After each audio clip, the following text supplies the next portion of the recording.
The K9 guarded him like a deadly weapon, until the rookie nurse whispered a single code. The emergency room had seen a lot of things over the years. Car accidents, heart attacks, people who had pushed their bodies too far and ended up paying for it in ways they never expected. The night staff had seen enough to stay calm through almost anything, but nothing, not one single shift in anyone's memory, had prepared them for what rolled through those double doors on that cold Tuesday night. It was a man. He was somewhere in his mid-40s, still wearing heavy work boots with the laces done up tight. His face was pale, his breathing slow and shallow, and his blood pressure was so low it could barely be read on the monitor. The paramedics were moving fast, talking over each other in short clipped sentences, the way they do when every second matters. But there was something else with him. Pressed right against the side of the gurney, chest low, black fur bristling, was a dog. Not a small one, a Belgian Malinois, 90 pounds of muscle and instinct, moving in perfect sync with the stretcher like he was bolted to it. His eyes were scanning everything, every nurse, every doctor, every person who stepped too close. And when anyone reached toward the man on the gurney, the dog's lips pulled back, and a sound came from deep in his chest that made the whole room go still. Nobody could get near the patient. The man's name, they would piece this together later from the emergency contact card tucked into his jacket pocket, was a retired soldier. 22 years of service, 2 overseas deployments. He had come home with medals, with a bad hip, and with things inside him that no medal could cover. The kind of things that make a man's apartment go quiet, in ways that feel less like peace and more like a door slowly closing. His neighbor, an older woman who lived 2 doors down and had gotten used to hearing the dog bark at nothing in the evenings, had called 911 that night. The barking had been going on for 2 hours straight, not the lazy barking she normally heard. Something different, something urgent. She knocked, no answer. She called his phone, voicemail. She made the call. When first responders arrived, they found the soldier unconscious on the kitchen floor, an empty pill bottle nearby. The dog was standing directly over him and had not moved an inch. It took the paramedics nearly 12 minutes just to maneuver close enough to get a stretcher under him, and even then, the dog did not leave. An animal control officer made a call on the spot. The dog rides along.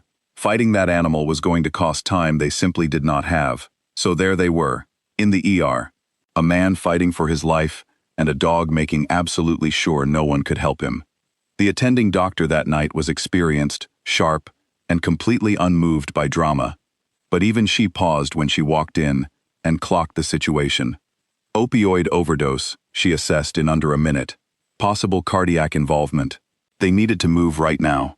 She looked at the dog. The dog looked back at her. She had worked in emergency medicine for 11 years, and she had never once factored in a 90-pound dog as a variable. But here they were.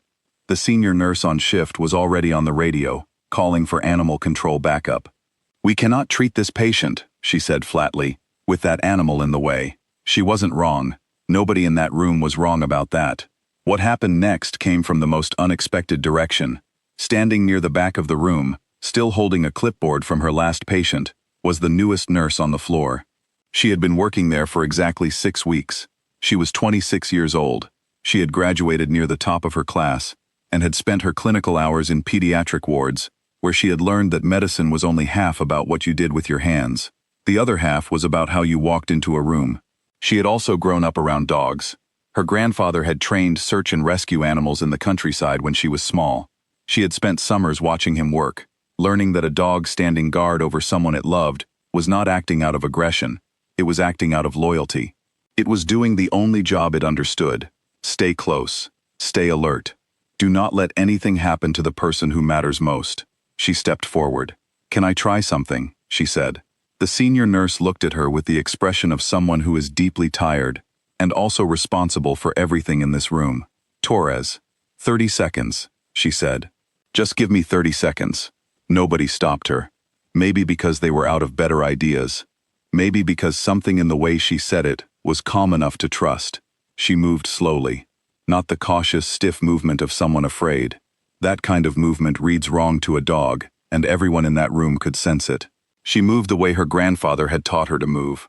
Loose, unhurried, like she had nowhere to be, and no reason to rush. She knelt down, not in front of the dog, slightly to the side, below eye level. The dog turned his focus onto her. His body was still tight. The growl hadn't stopped completely, just dropped lower, like a motor idling. She had noticed something the rest of the team hadn't had a moment to look for. On the dog's military issue harness, worn but kept in clean condition, the way a soldier keeps his gear, there was a small laminated card. It was the kind of card that a veteran dog pairing program started including after feedback from first responders. It had the dog's name, the handler's name, a behavioral note, and one other thing, a verbal cue. She read it. She took one slow breath, and then, just above a whisper, in a voice that was steady and even, and completely certain, she said the single word printed on that card. The dog's ears moved, forward, then back. The growl stopped.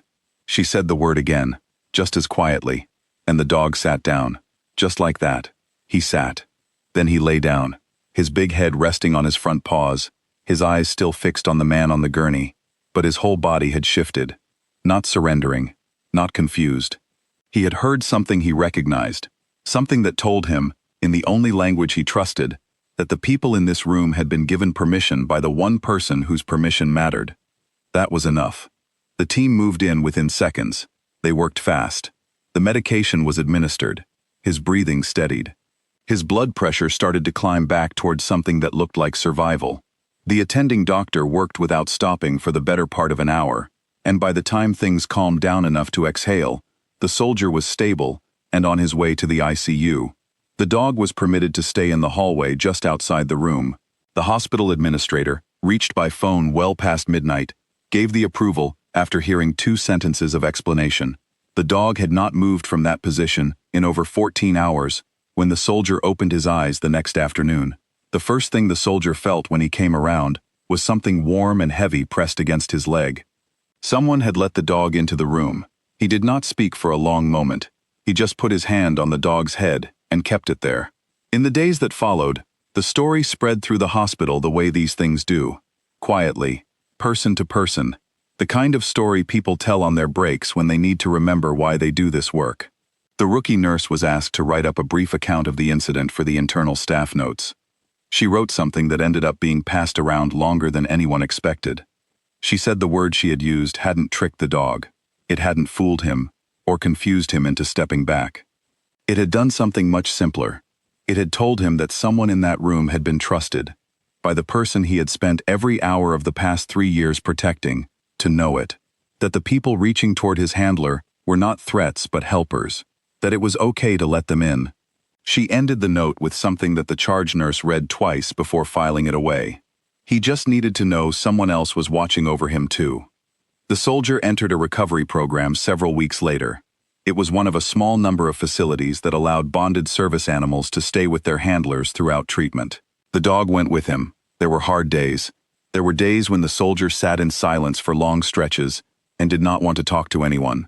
On those days, the dog would find a spot nearby and just be there, not pushing, not asking for anything, just present. His daughter visited on a Sunday about 2 months in. She was 12 years old and had not seen her father in almost a year. She walked into the common room, saw the dog first, and sat down on the floor right where she was. The dog walked over and climbed into her lap despite being nearly her size. The soldier watched from across the room and did not look away. Nobody took a photo. Nobody needed to. The rookie nurse was eventually asked to help develop a new protocol for the hospital, a guide for how to handle working and service animals during emergency situations. It was later shared with several other facilities in the region. It included a recommendation that first responders be trained to look for handler cards on working dog harnesses, and that at least one staff member in any ER should be familiar with basic dog behavior in high-stress environments. It was a small change, the kind of change that does not make headlines, the kind that just quietly saves someone's life the next time around. None of this was in any newspaper. No one got an award for it. The dog certainly did not. He just did what he had always done, stayed close to the person who needed him, and trusted, when the moment came, that someone else would do the same. That is the whole story. A man who almost didn't make it, a dog who refused to leave, and a young nurse who knelt down, said one word, and changed everything. Sometimes that is all it takes. End of story.